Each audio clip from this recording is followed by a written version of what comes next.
Hello, and welcome to Let's Ask, the place where you can ask any question that's on your mind and be sure to get a Bible answer. We believe that God has guidelines in His Word that can fit any situation that you are facing. Please visit www.exposingtruthministry.com and put your questions there. Today, we're fortunate to have Dr. Ingo Sorke with us from Remnant Research Ministry. You can go to remnantresearch.org and get a wealth of biblical information that's coming straight from God's Word.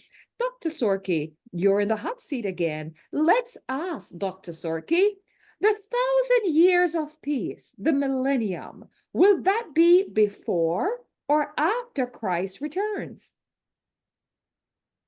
Welcome. Thank you for asking this question. It is a very good question to ask, and it is hotly debated. A few years ago, interestingly, a friend of mine who happens to be a lawyer and a district attorney said, "Pastor, I would like for you to come to a meeting with me in a neighboring town.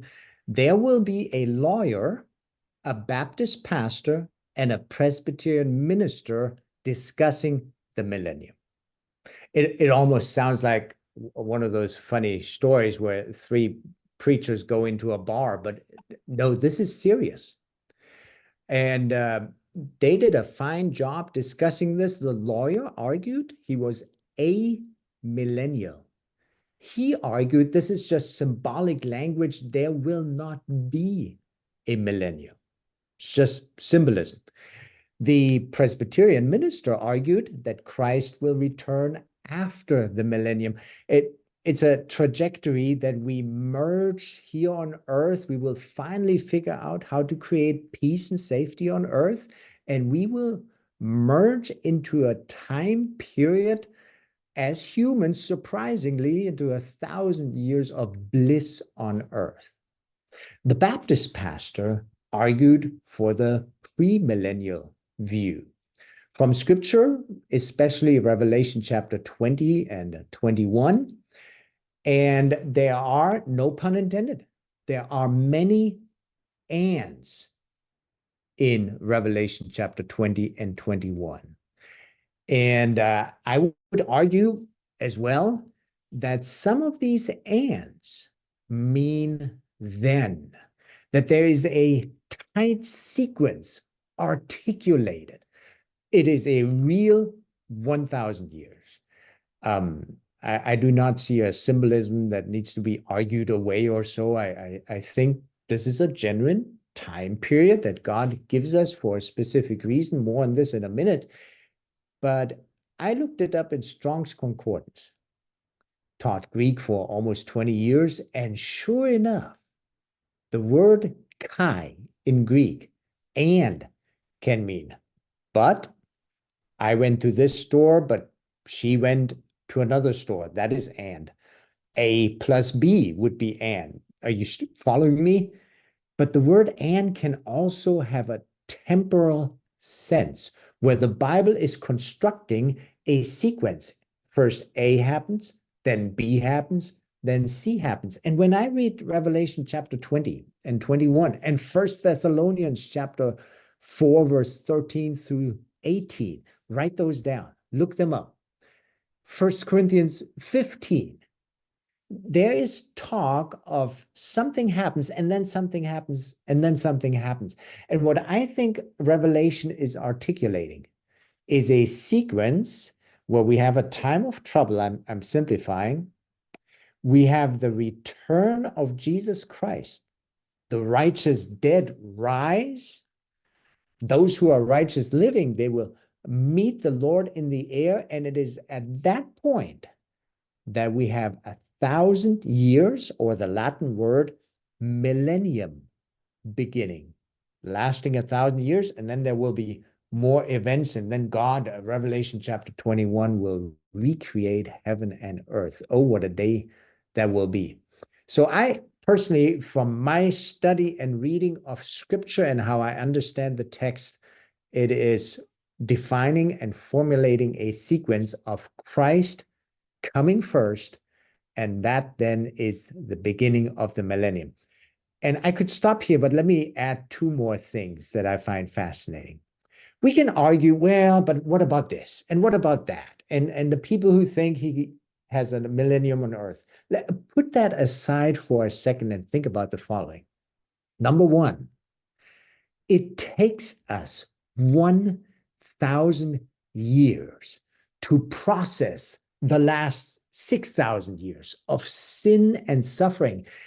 And God, in his kindness and patience, grants us this time period to readjust to heaven, to no more war, no more fighting. It is unbelievable, really, that we get this opportunity to ask questions, clarify things, God's character vindicated. He takes the time for us to process this unbelievable magnitude of sin and suffering on earth. Now, one more thing, number two. Can you imagine if I'm correct, and I don't insist on correctness on my part, but this is how I understand scripture, but can you imagine? We are suffering on earth, car accidents, death, divorce, cavities, cancer, just enormous suffering, wars and rumors of wars as I'm speaking. Can you imagine the precise second of the beginning of the millennium? And we realize that split second that we have finally made it. We are safe and safe. We are in the arms of Jesus. We are going to heaven. I believe the millennium takes place for us in heaven.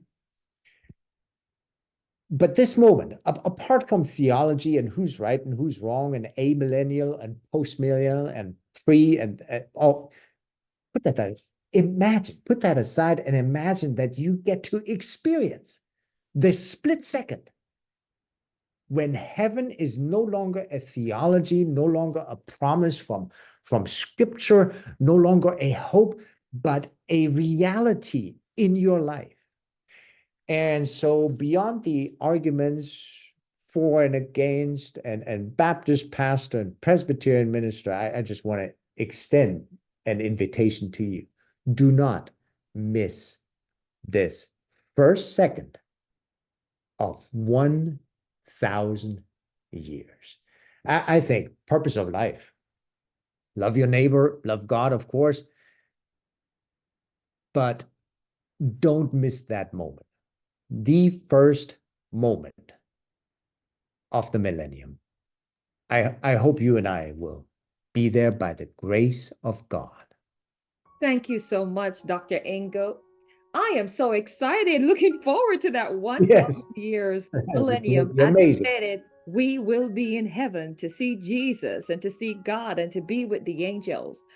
And I hope you viewers will accept the invitation to come along with us. Remember, if you have questions, please visit www.exposingtruthministry.com.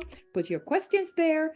The next time we have a Let's Ask, it could be your question that's on the air. Remember to like, share, subscribe, hit the notification bell so you will know when a new Let's Ask is available. Thank you for dropping by, Dr. Ingo, and we look forward to seeing you another time. Take care. Thank you.